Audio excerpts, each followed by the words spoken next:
Seryoso kang Great day, fam! My name is Revalinda V. Katibog. My friends and colleagues call me Reva. I'm a TMD manager. My teammates describe me as nanay. Nanay-nanayan ako ng buong team who guides and support them. I always make sure na nanonurture ko sila with my leadership. Sobrang supportive niya sa mga hinahandle niyang team, and also she loves to develop her talent.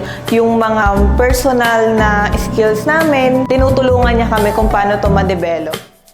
3 words describe my job are challenging, fulfilling, and meaningful.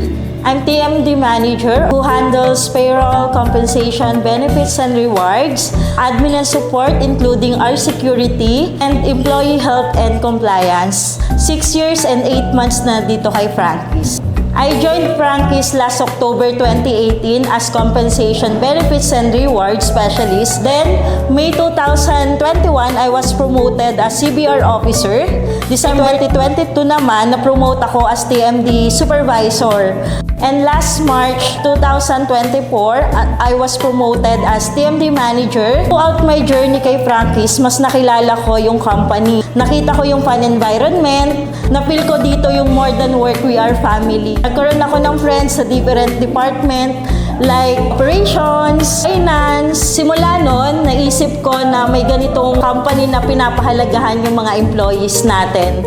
I am very thankful din sa mga nakasama ko, mga TMD OGs. Si Sir Makoy, siya yung nagpupush sa akin para mas maging matatag ako dito kay Frankie's. Thankful din ako sa co-manager ko kay Sir Dan, kay Ma'am Claude ng Head of Finance, kay Ma'am Ai, Head of TMD. Siya yung nag-i-inspire sa akin na lumaban lang. Reva is actually one of the pillars of TMD. Actually, for Reva, has the drive, initiative, and commitment. One thing I like with Reva is she admits yung kanyang shortcomings. Management mo, yung leadership mo na pinapakita with the team, that's really effective. So, I'm really proud of you, Reva. Maraming masasayang memories dito kay Frankie's. Yung maliit pa lang si Frankie's, sabay-sabay kumakain yung lahat ng department sa pantry, lunch, breakfast. Then, isa sa hindi ko malilimutan, nung naka-receive ako ng Service Excellence Award noong 2003. Minessage ako ni Sir Ed, our President, na na-appreciate niya yung ginagawa ko kahit specialist pa lang ako noon. Never akong nawawala ng pagkain sa drawer ko. I do enjoy cooking. I will be the salted egg. I'm used to fly, now I'm crispy and yummy. Awesome. Never fails, trust his timing and his plan.